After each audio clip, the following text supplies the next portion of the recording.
Hashem. Shabbat Shalom, everybody. There's a message in Jeremiah chapter 17 for our Jewish people. And it is a profound message, and we forget this message because we forget Jeremiah. It's important to go back and read your Bible. It says in chapter 17, and it says in verse 5, "Thus says Adonai, cursed is the man who trusts in mankind and makes flesh his strength, and whose heart turns away from the Lord."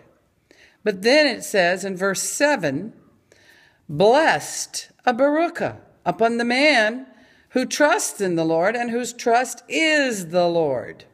For he will be like a tree planted by the river or by the water that extends its roots by a stream, and will not fear when the heat comes, but its leaves will be green, and it will not be anxious in a year of drought, nor cease to yield fruit.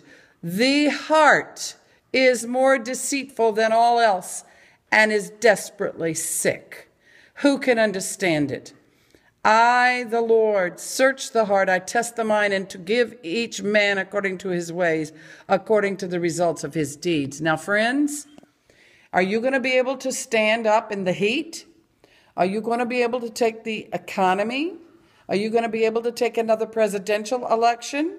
Are you going to be able to take the bickering in Congress? Are you going to be able to take the increase in murders in the streets in America? Are you going to be able to endure the heat of the threat of nuclear holocaust coming from Iran, coming from North Korea?